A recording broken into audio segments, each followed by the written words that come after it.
ప్రపంచంలో అలజడి. అవును, మీరు వింటుంది నిజమే. ఏం జరుగుతుందో దేశాలకు అర్థం కావటం లేదు. ఎప్పుడు ఎలాంటి ప్రమాదం ముంచుకొస్తుందో ఊహించలేకపోతున్నాయి. ఇప్పుడు ప్రపంచంలో ఏ దేశం ప్రశాంతంగా ఉంది అంటే చెప్పటం కష్టమే. ఎప్పుడు ఎటు నుంచి ఏ ఉపద్రవం ముంచుకొచ్చి మూడో ప్రపంచ యుద్ధం ప్రారంభమవుతుందా అన్న భయాలు ఇప్పుడు అన్ని దేశాలను వెంటాడుతున్నాయి. ముందుకొచ్చిన శత్రువును నిలువరించాలంటే యుద్ధం చేయాలి. యుద్ధం చేస్తే ఆర్థికంగా సామాజికంగా చితికిపోవటం ఖాయం. యుద్ధం చేయకపోతే ఉనికే ప్రశ్నార్థకంగా మారే ప్రమాదం. ఇన్ని భయాల మధ్య దేశాధినేతలు బిక్కుబిక్కుమంటూ పాలన సాగిస్తున్నారు. రష్యా, అమెరికా ఈ రెండు మహాశక్తులు ఏకం కాబోతున్నాయా అంటే అవుననే చర్చ జరుగుతోంది. ఇన్నాళ్ళు బద్ధ శత్రువుల్లా మెలిగిన దేశాల మధ్య అంతర్గత స్నేహం చిగురిస్తున్నట్లు కనిపిస్తోంది. ఆ ఇద్దరు దేశాధినేతలు ఇప్పటికే ఏకమయ్యారన్న వార్తలు వెలువడుతున్నాయి. వ్యూహాత్మకంగానే చీకట్లో కలిసి నడుస్తూ ప్రపంచ దేశాలను భయపెడుతున్నారన్న ప్రచారం జరుగుతోంది. ఇంతకీ ట్రంప్, పుతిన్ ప్లాన్ ఏంటి? ఇద్దరూ కలిసి ఏం చేయబోతున్నారు? ట్రంప్, పుతిన్ ఉమ్మడి లక్ష్యాలేంటి? Let's watch.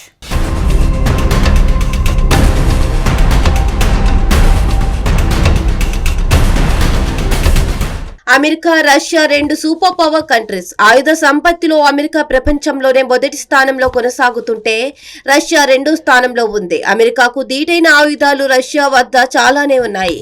ఈ రెండు దేశాల మధ్య ఎప్పటి నుంచో ఆధిపత్యం కొనసాగుతోంది. రష్యాను అణగదొక్కేందుకు చాలా ఏళ్లుగా అమెరికా ప్రయత్నాలు జరుపుతుంది. బుష్, క్లింటన్, ఒబామా, బైడెన్ ఇలా చాలా మంది అమెరికా అధ్యక్షులు రష్యాను తొక్కేందుకు ప్రయత్నించారు. అయితే ట్రంప్ ఎంట్రీతో సీన్ మారిపోయింది. గత అధ్యక్షులు రష్యాపై పెట్టిన ఆంక్షలను కంటిన్యూ చేస్తూనే స్నేహ గీతాన్ని ఆలపించారు. మొదటి టర్మ్లోనే పుతిన్తో అంతర్గత స్నేహాన్ని కొనసాగించిన ట్రంప్ ఈసారి ఆ బంధాన్ని సుస్థిరం చేసుకునేందుకు అడుగులు వేస్తున్నట్లు కనిపిస్తోంది.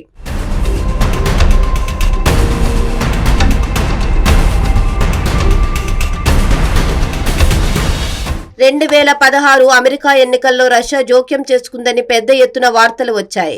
ఆ ఎన్నికల్లో ట్రంప్ గెలుపు కోసం రష్యా సాంకేతిక విభాగం పనిచేసిందని డెమోక్రాట్లు పెద్ద ఎత్తున ఆరోపణలు గుప్పించారు. వారి ఆరోపణలకు తగ్గట్లే ఆ ఎన్నికల్లో ట్రంప్ విజయం సాధించారు. ఆ తర్వాత కూడా ట్రంప్ రష్యా పట్ల అమెరికా గత అధ్యక్షులకు భిన్నంగా వ్యవహరించారు.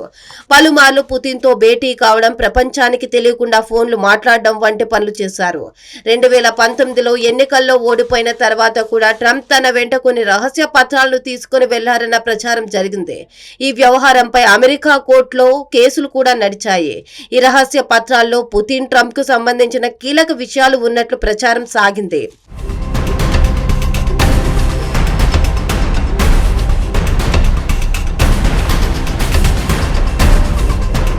కట్ చేస్తే ట్రంప్ మరోసారి విజయం సాధించిన నేపథ్యంలో ప్రపంచానికి కనిపించకుండా పుతిన్ అనుకూల నిర్ణయాలు తీసుకుంటూ రష్యాకు మేలు చేసే ప్రయత్నాలు ముమ్మరం చేశారు. ట్రంప్ విజయం సాధిస్తే ఉక్రెయిన్ విషయంలో రష్యా మెడలు వంచుతాన్ని అంతా అనుకున్నా అందుకు భిన్నంగా వ్యవహరిస్తున్నారు ట్రంప్. ఉక్రెయిన్ను పుతిన్ కబ్జా చేసేలా ప్రోత్సహిస్తూ పోతున్నారు. యుద్ధంలో ఉక్రెయిన్ ఓడిపోయేలా నిర్ణయాలు తీసుకుంటూ ముందుకు సాగుతున్నారు. గడిచిన 2.5 ఏళ్ల పాటు జెలెన్స్కీకి ఆయుధాలు అందించారు బైడెన్. కానీ ట్రంప్ వచ్చి రాగానే ఉక్రెయిన్ కు ఆయుధాలు ఇవ్వడం ఆపేశారు. ఆయుధాలు కొనుగోలుకు చేయకుండా డాలర్ల ప్రవాహాన్ని నిలిపేశారు.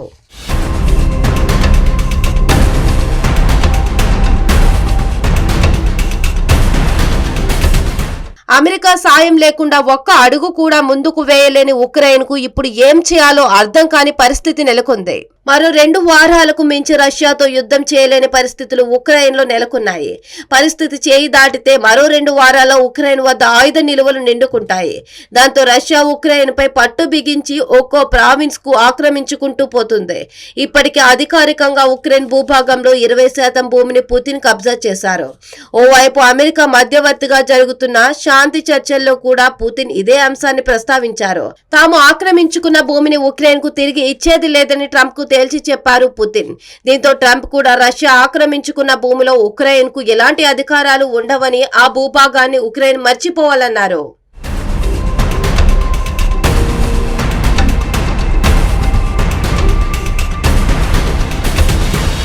అంతేకాదు ఇదో బుద్ధి లేని యుద్ధం అంటూ తేల్చిపడేశారు ట్రంప్. జెలెన్స్కీ బుద్ధి తక్కువతనం వల్లే యుద్ధం వచ్చిందని, దాంతో ఉక్రెయిన్ ప్రజలు ఇబ్బందులు పడాల్సి వస్తుందని తేల్చేశారు. యుద్ధాన్ని ఉక్రెయిన్ ఎలాగైనా కొనసాగిస్తుంది కాబట్టి ఆయుధాలు ఇవ్వడం ఆపేస్తే పుతిన్ ఉక్రెయిన్ పై పట్టు బిగించే అవకాశాలే ఎక్కువగా ఉన్నాయి. ఇలా ఉక్రెయిన్ బెదిరించి తమ మాట వినలేదు కాబట్టి ఆయుధాల సరఫరా ఆపేసి తద్వారా రష్యాకు లాభం చేకూర్చే పనులు చేస్తున్నారు ట్రంప్. యుద్ధం జరుగుతుంది ఉక్రెయిన్ టు రష్యా మధ్య, అయితే శాంతి చర్చల్లో అసలు ఉక్రెయిన్ కు చోటే కల్పించలేదు ట్రంప్. దీంతో ఉక్రెయిన్ ను ట్రంప్ ఎలా ట్రీట్ చేస్తున్నారో అర్థం చేసుకోవచ్చు. పరోక్షంగా ఉక్రెయిన్ పై పట్టు సాధించాలన్న ట్రంప్ వ్యూహాలు పుతిన్ కు లాభం చేకూర్చేలా కనిపిస్తున్నాయి.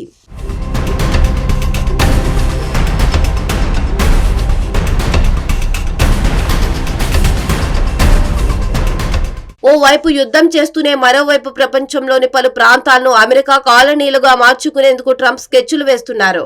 గ్రీన్లాండ్, పనామా, కెనడాలను ఆక్రమించుకునే ఐడియాలను చిన్నగా అమలు చేస్తూ పోతున్నారు ట్రంప్. యూరప్ లోని డెన్మార్క్ అండర్లో ఉన్న గ్రీన్లాండ్ పై ట్రంప్ కన్ను పడింది. రష్యా టు ఉక్రెయిన్ యుద్ధాన్ని బూచీగా చూపించి గ్రీన్లాండ్ ను కొట్టేయాలని ట్రంప్ ఇప్పటికే ప్రయత్నాలు ముమ్మరం చేశారు. గ్రీన్లాండ్ ను కొంటామని, అవసరమైతే ఆక్రమించుకుంటామని చెప్పారు. ఇటు పనామా కాలువను కూడా ఆక్రమించుకుంటామని హెచ్చరికలు చేశారు. ఇటు కెనడా అమెరికాలో ఓ రాష్ట్రంగా భాగం కావాలంటూ ప్రకటన చేశారు. నా వెనుక పుతిన్ ఉన్నాడు, ఎవరైనా తన మాట వినకపోతే పుతిన్ ను రంగంలోకి దించుతానంటూ బెదిరిస్తున్నారు ట్రంప్.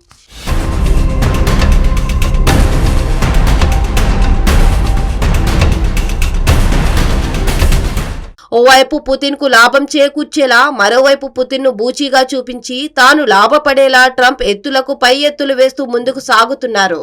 ప్రపంచ దేశాలకు అమెరికా, రష్యాలు శత్రువుల్లా కనిపించినా లోపల మాత్రం ట్రంప్, పుతిన్ల స్నేహం ఎంత బలంగా ఉందో పరిస్థితులను చూస్తే ఇట్టే అర్థమైపోతుంది.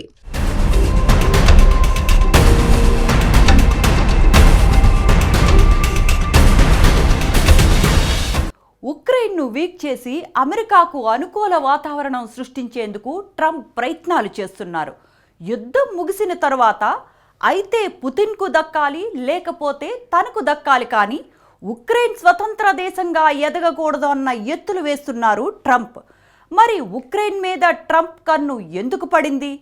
అమెరికాకు లాభం చేకూర్చేంతగా ఉక్రెయిన్లో ట్రంప్ను ఊరిస్తున్నది ఏంటి? Let's watch.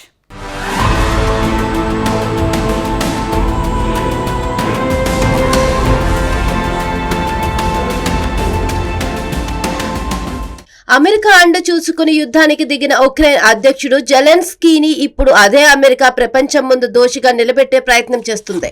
యుద్ధానికి ముమ్మాటికి జెలెన్స్కీనే కారణమని చెబుతూ ఇటు ప్రపంచం ముందు, అటు ఉక్రెయిన్ ప్రజల ముందు జెలెన్స్కీని బద్నాం చేసే ప్లాన్ ను ట్రంప్ గట్టిగానే అమలు చేస్తున్నారు. ఇకపై యుద్ధానికి సహకరించేది లేదని వచ్చి రాగానే ఉక్రెయిన్ కు తేల్చి చెప్పిన ట్రంప్, శాంతి చర్చల ద్వారా యుద్ధాన్ని ఆపేస్తామని, ఉక్రెయిన్ ఆందోళన చెందాల్సిన అవసరం లేదని చెప్పారు. అయితే ట్రంప్ ప్రారంభించిన శాంతి చర్యలో ఉక్రెయిన్ కు చోటే కల్పించలేదు.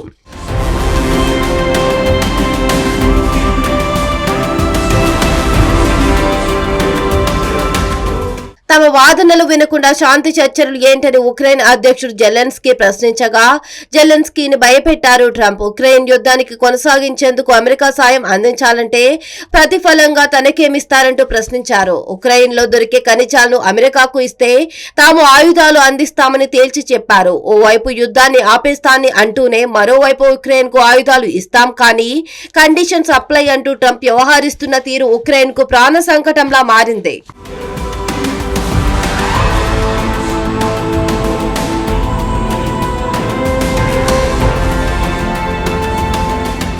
దీంతో తన దేశం అమ్మకానికి లేదంటూ ఉక్రెయిన్ అధ్యక్షుడు జెలెన్స్కీ ప్రకటించారు. ఈ ప్రకటనతో వెర్రెత్తిపోయిన ట్రంప్ యుద్ధానికి కారణం లెజెన్స్కీనేనంటూ ఆరోపణలు మొదలుపెట్టారు. ఓవైపు భీకర యుద్ధం జరుగుతుంటే ఉక్రెయిన్ లో ఎన్నికలు జరపాలంటూ తేల్చి పడేశారు.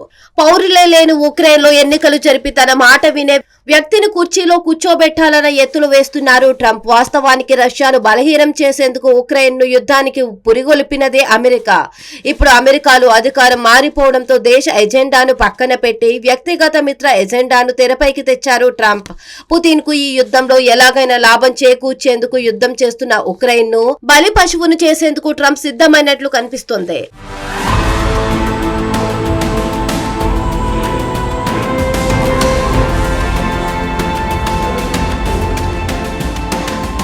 తన ఆలోచన వలన మేరకు యుద్ధం ఆగితే ఉక్రెయిన్ పునర్నిర్మాణం పేరుతో అమెరికా కంపెనీలను ఉక్రెయిన్ లో దింపేందుకు రంగం సిద్ధం చేశారు ట్రంప్. కీవ్ వంటి 4-5 పట్టణాల్లో టవర్లు నిర్మించి యుద్ధంలో కూలిపోయిన భవనాల శిథిలాలను తొలగించి ఆ తర్వాత ఒప్పందంలో భాగంగా ఉక్రెయిన్ లోని ఖనిజాలన్నింటినీ అమెరికాకు తరలించుకుపోవాలన్న ఎత్తుగడను ట్రంప్ అమలు చేస్తున్నారు. ఉక్రెయిన్ లో భారీ స్థాయిలో యురేనియం, లిథియం, క్రోమియం వంటి ముడి ఖనిజాలు ఉన్నాయి.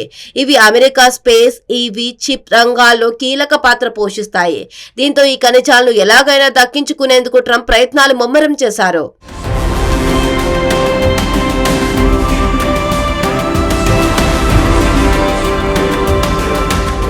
అమెరికా నిర్వహించే శాంతి చర్చలకు లొంగి ఉక్రెయిన్ మాట వింటే ఇలా, లేకపోతే యుద్ధంలో ఉక్రెయిన్ ను ఒంటరి చేసి దాన్ని రష్యా ఆక్రమణలోకి పోయేలా ఎత్తులు వేస్తున్నారు ట్రంప్. పూర్తిగా ఓడిపోయిన తర్వాత జెలెన్స్కీ అసమర్థతను చూపి నామమాత్రపు ఎన్నికలు నిర్వహించి ఆక్రమించుకున్న భూభాగంలో రష్యా పెత్తనం, మిగిలిన భూభాగంలో అమెరికా పెత్తనం ఉండేలా ట్రంప్ వ్యూహారచన చేశారు. ఇలా యుద్ధానికి బూచీగా చేసి ఉక్రెయిన్ ఆక్రమించుకునేందుకు పుతిన్తో చేతులు కలిపారు ట్రంప్.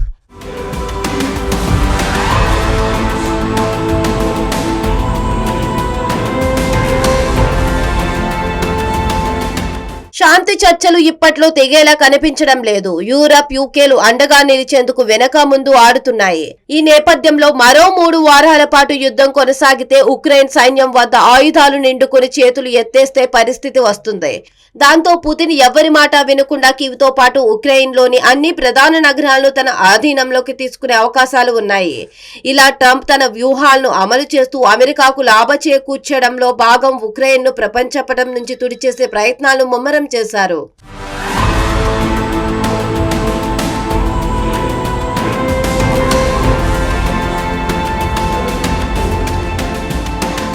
బైడెన్ హయాం వరకు యూరప్కు బ్యాక్ బోన్గా నిలిచింది అమెరికా. అయితే ఇప్పుడు రోజులు మారాయి. బైడెన్ పోయి ట్రంప్ వచ్చేశారు. మీకోసం మా డాలర్లు ఎందుకు వృధా చేయాలంటున్నారు ట్రంప్. మీకు అండగా అమెరికా నిలుస్తుంది సరే, మరి మీరు అమెరికాకు ఏమిస్తారంటూ నిర్మోహమాటంగా అడిగేస్తున్నారు. ఎవరైనా ప్రశ్నిస్తే కడిగేస్తున్నారు ట్రంప్. ఇలా ట్రంప్ తీరుతో సీన్ను అర్థం చేసుకున్న యూరోపియన్ దేశాలు కీలక వ్యూహాల అమలు దిశగా అడుగులు వేస్తున్నాయి. అయితే యూరప్ వ్యూహాలకు గండి కొట్టేందుకు ట్రంప్ కూడా ప్రతి వ్యూహాలు రచిస్తున్నారు. మరి యూరప్ వ్యూహాలేంటి, ట్రంప్ ప్రతి వ్యూహాలేంటి? Let's watch.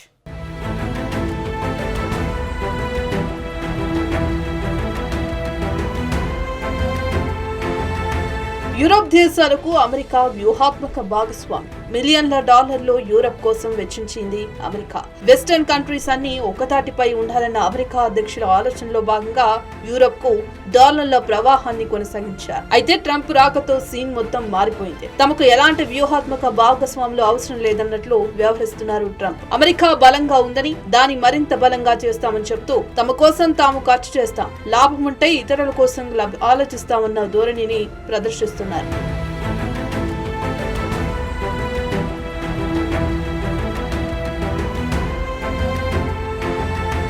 దీంతో ఇన్నాళ్లు అమెరికాను నమ్ముకొని స్వీయ రక్షణ మర్చిన యూరప్ దేశాలు ట్రంప్ రాకతో మేల్కొన్నాయి. యూరప్ కు అందిస్తున్న సైనిక సాయాన్ని ఉపసంహరించుకుంటామన్న ట్రంప్ ప్రకటనతో తమ డిఫెన్స్ సిస్టమ్ ను బలోపేతం చేసుకునేందుకు కసరత్తులు చేస్తున్నారు. అమెరికాపై పూర్తి స్థాయిలో ఆధారపడితే ఎప్పటికైనా ముప్పైనని ఫ్రాన్స్ గతంలోనే గుర్తించింది. గడిచిన 20 ఏళ్ల నుంచే అమెరికా ఇచ్చే నిధులతో సంబంధం లేకుండా పెద్ద ఎత్తున ఆయుధాలను సమకూర్చుకుంటోంది ఫ్రాన్స్. ఒక విధంగా చెప్పాలంటే యూరప్ దేశాల్లో ఫ్రాన్స్ బలమైన ఆర్మీని కలిగి ఉన్న దేశంగా ఎదిగింది.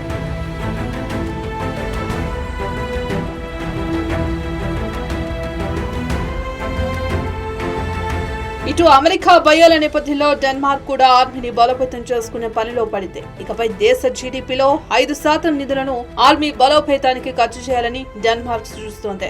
ఇప్పటికే పోలాండ్, ఇటలీ వంటి దేశాలు కూడా తమ స్థాయిలో రక్షణ రంగానికి నిధులను పెంచుతూ పోతున్నాయి. మరోవైపు సొంత బలాన్ని పెంచుకుంటూనే నాటో శక్తికి మరింత ఊతమిచ్చే చర్యలను చేపట్టారు. యూరోప్ లోనే నాటో సభ్య దేశాలతో పాటు నాటో కూటమిలో భాగమైన ఫిన్లాండ్, కెనడాలు కూడా నాటోకు భారీగానే నిధులు ఇచ్చేందుకు సిద్ధమవుతున్నాయి. ఇప్పటికే ఓ దఫా నాటో సభ్య దేశాలు ఫ్రాన్స్ లో చర్చలు జరపగా మరో నెల రోజుల్లో నాటో సభ్య దేశాల సమావేశం ప్రచారం జోరుగా సాగుతోంది.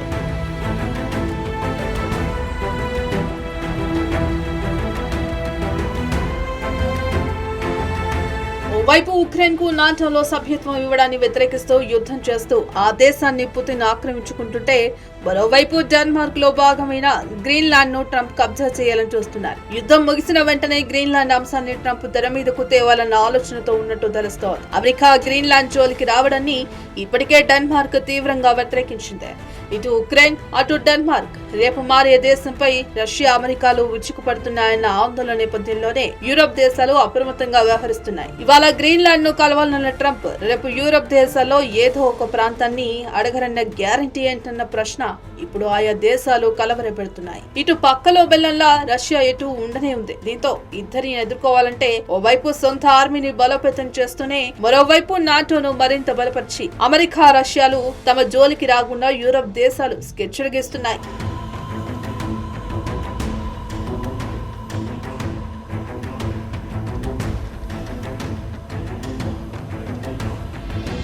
అయితే నాటో దేశాల్లో కూడా ట్రంప్ అనుకూల దేశాలు లేకపోలేదు. ఈ అనుమానాన్ని బలపరిచేలా మొన్నటికి మొన్న ఫ్రాన్స్ నిర్వహించిన సమావేశానికి కొన్ని దేశాలు మాత్రమే హాజరయ్యాయి. వ్యక్తిగత కారణాలతో కొందరు దేశాధ్యక్షులు హాజరు కాకపోగా మరికొంతమంది ఎందుకు హాజరు కాలేదో తెలియడం లేదు. దీంతో యూరప్ దేశాలు మరింత ఆందోళన చెందుతున్నాయి. అసలు నాటో కూటమిలో కూడా ఏం జరుగుతుందో అర్థం కాని పరిస్థితి నెలకొంది. ఓవైపు యుద్ధం ముగిసిన వెంటనే నాటోలో ఉక్రెయిన్ కు సభ్యత్వం కల్పిస్తామని యూరప్, యూకే దేశాలు చెబుతుంటే, రష్యా కోరుకుంటున్నట్లుగా ఉక్రెయిన్ కు నాటోలో చోటు కల్పించకూడదని ట్రంప్ పట్టుబడుతున్నారు. దీంతో యుద్ధం తర్వాత పరిస్థితి ఎలా ఉంటుందోనని యూరప్ దేశాలు ఆందోళన చెందుతున్నాయి.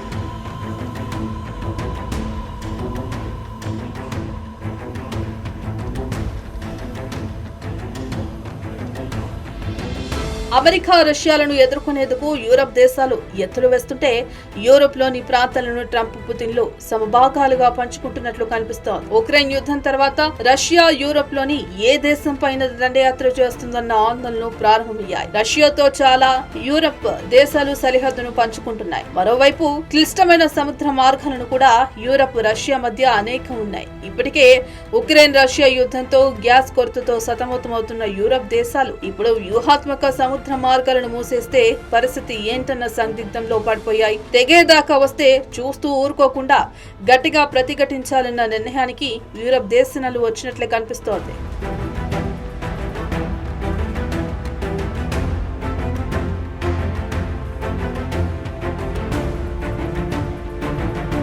శాంతి చర్చలు జరుగుతున్న నేపథ్యంలో మరో నెల రోజుల్లో యుద్ధంపై యూరప్, యూకే దేశాల వైఖరి తేలిపోనుంది.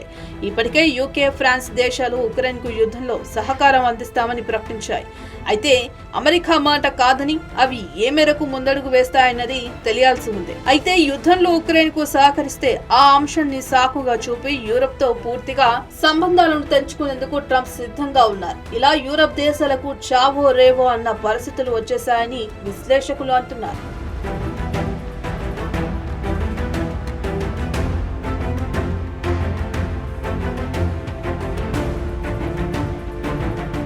యూరప్ దేశాలనే కాదు, యుద్ధం ఆగిన తరువాత సరిహద్దు దేశాలైన తమతో ట్రంప్ ఎలా ఉంటారోనన్న ఆందోళన కెనడా, మెక్సికో దేశాల్లో నెలకొంది.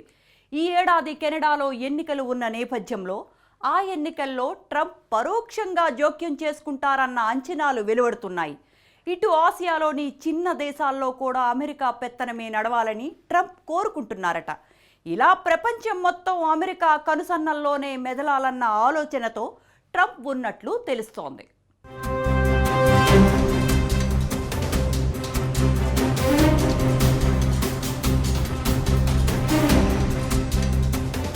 యూరప్ పరిస్థితి అలా ఉంటే, ఇటు అమెరికా సరిహద్దు దేశమైన కెనడా పరిస్థితి మరోలా ఉంది. ఇన్నాళ్ళు కెనడా, అమెరికా దేశాలు మిత్ర దేశాలుగా ఉన్నాయి. ట్రంప్ వచ్చి రాగానే కెనడాపై పన్నుల వర్షం కురిపించారు. పన్నులు తగ్గించాలని ట్రంప్ తో మాట్లాడేందుకు న్యూయార్క్ వెళ్లిన కెనడా తాత్కాలిక ప్రధాని జస్టిన్ ట్రూడోను ట్రంప్ ఘోరంగా అవమానించి ఇంటికి పంపించారు. మీకున్న జనాభాకు మీకు ప్రత్యేక దేశం, రాజ్యాంగం, రక్షణ ఇవన్నీ ఎందుకు? అమెరికాలో ఓ రాష్ట్రంగా కెనడా చేరిపోతే బాగుంటుంది కదా అంటూ ట్రంప్ చేసిన కామెంట్స్ కెనడా సార్వభౌమాధికారాన్ని దెబ్బతీశాయి. దీంతో స్వదేశానికి వచ్చిన తర్వాత అమెరికా దిగుమతులపై కూడా తాము పన్నులు పెంచుతున్నామని ప్రకటించారు ట్రూడో. ఇలా ఇప్పుడు అమెరికా, కెనడాల మధ్య పచ్చగడ్డి వేస్తే బగ్గుమంటోంది.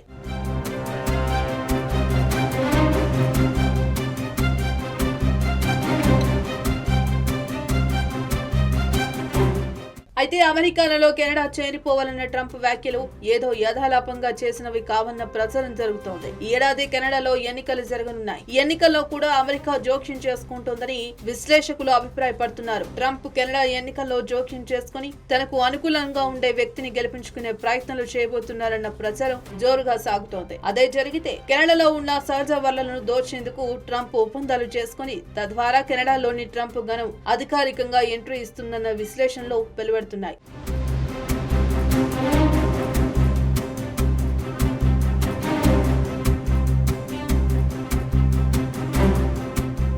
వలసదారుల విషయంలో ఇప్పటికే మెక్సికోతో తగువ పెట్టుకున్నారు ట్రంప్. తమ దేశంతో సుదీర్ఘ సరిహద్దు ఉన్న అమెరికా చర్యలు ఊహాతీతంగా ఉండడంతో ఎలాంటి ప్రతిస్పందనకైనా సిద్ధంగా ఉండేలా మెక్సికో వ్యూహాలు రచిస్తోంది. ట్రంప్ టారిఫ్ వార్కు తాము భయపడేది లేదంటూ ఇప్పటికే దీటైన హెచ్చరికలు జారీ చేశారు మెక్సికో అధ్యక్షురాలు క్లాడియా షిన్బాయ్ పార్డో. దీంతో ఉక్రెయిన్ రష్యా యుద్ధం ముగిసిన వెంటనే మెక్సికోపై ట్రంప్ ఫోకస్ చేయనున్నారని తెలుస్తోంది. వలసదారుల కోణంలో మెక్సికోపై ట్రంప్ ఆంక్షలు విధిస్తారన్న విశ్లేషణలు ఉన్నాయి. ఇదే వలసదారుల అంశంపై కొలంబియా అమెరికాల మధ్య గడిచిన 2 వారాల కింద మాటల యుద్ధం నడిచింది. రష్యా యుద్ధం తర్వాత కొలంబియా వంటి చిన్న దేశాలపై ట్రంప్ ఓ కన్ను వేస్తారన్న ప్రచారం జరుగుతోంది.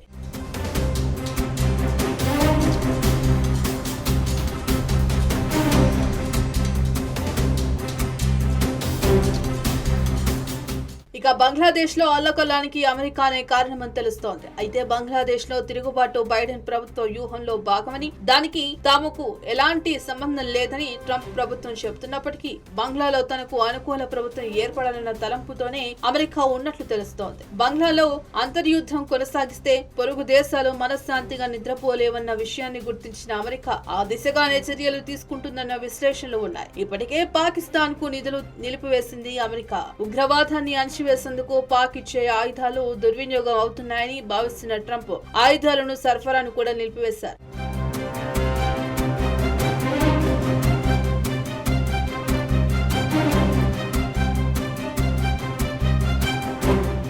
మోదీ అమెరికా పర్యటనతో భారత్ పట్ల ట్రంప్ వైఖరి స్పష్టంగా అర్థమైపోయింది. దీంతో ట్రంప్ తన స్నేహితుడిని ఆయనతో రాసుకొని పూసుకొని తిరిగిన ప్రయోజనం లేదన్న ఆలోచనకు మోడీ వచ్చినట్లు తెలుస్తోంది. అవకాశం ఇచ్చిన ప్రతిసారి భారత్ ను టారిఫ్ కింగ్ గా ట్రంప్ సంబోధించడం మోదీకి ఇబ్బందిగా మారింది. తన మిత్రుడిలా వ్యవహరించడాన్ని మోదీ జీర్ణించుకోలేకపోతున్నారు. ఎంత మిత్రుడైనా పన్నుల నుంచి మినహాయింపు ఏమీ ఉండదని తేల్చి చెప్పడంతో చేసేదేమీ లేక చేతులు పిసుక్కుంటున్నారు మోదీ. చైనా విషయంలో తమకు అమెరికా సహకారం ఉంటే చాలన్న ఆలోచనకు మోదీ వచ్చినట్లు తెలుస్తోంది. వ్యూహాత్మక ఇండియన్ ఓషన్ లో తమకు అండగా నిలవాలన్న ఒకే ఒక్క కోరికను మోదీ ట్రంప్ ముందు ఉంచారన్న చర్చ జోరుగా సాగుతోంది. అయితే ట్రంప్ దీనికి అవునని గాని కాదని గాని సమాధానం చెప్పలేదట. కానీ చైనా భారత్ అమెరికాల ఉమ్మడి శత్రు దేశం కాబట్టి భారత్ కు అమెరికా రక్షణ సహకారాన్ని కొనసాగించే అవకాశాలే ఎక్కువగా ఉన్నాయని విశ్లేషకులు అంటున్నారు.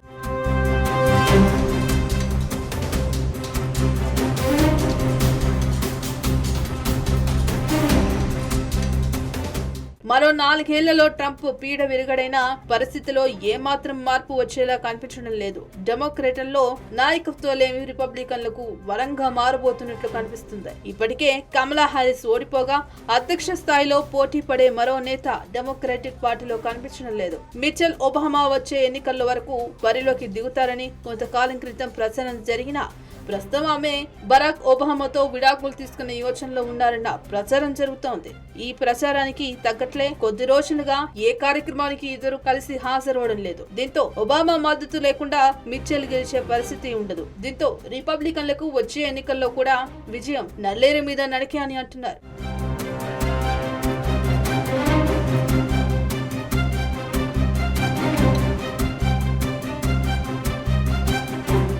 రిపబ్లికన్ పార్టీలో ప్రస్తుత ఉపాధ్యక్షుడు జేడీ వ్యాన్స్ అధ్యక్ష పదవికి పోటీ పడే అవకాశాలు మెండుగా ఉన్నాయి. ట్రంప్ కూడా జేడీ పేరును ప్రతిపాదించే అవకాశం లేకపోలేదు. ట్రంప్ మాటే తన బాటగా దూసుకుపోతున్నారు జేడీ. మరోవైపు వివేక్ రామస్వామి కూడా మొన్నటి ఎన్నికల్లో అధ్యక్ష అభ్యర్థిత్వానికి పోటీ పడి తప్పుకున్నారు. వచ్చే ఎన్నికల్లో వివేక్ కూడా పోటీలో ఉంటారు. నిక్కీ హేలీ ఎప్పటి నుంచో అధ్యక్షురాలు కావాలని కలలు కంటున్నారు. ముఖ్యంగా రిపబ్లికన్ పార్టీకి అపర కుబేరుడు ఎలన్ మస్క్ అండదండలు పుష్కలంగా ఉన్నాయి.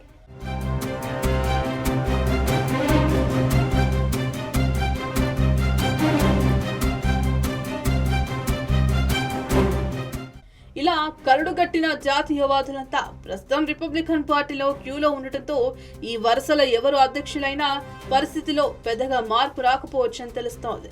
సమీప భవిష్యత్తులో అమెరికా ఏ దేశంపై సానుకూలంగా ఉండే అవకాశాలు కనిపించడం లేదు. ఇలా వచ్చే 12 ఏళ్ల పాటు ప్రపంచం మొత్తం అమెరికా రష్యా కనుసన్నల్లోనే నడిచేలా ఇప్పటికే బాటలు వేశారు ట్రంప్. మరి మున్ముందు ట్రంప్ చర్యలతో ప్రపంచ దేశాలు ఎలాంటి సవాళ్లను ఎదుర్కోబోతున్నాయో చూడాలి.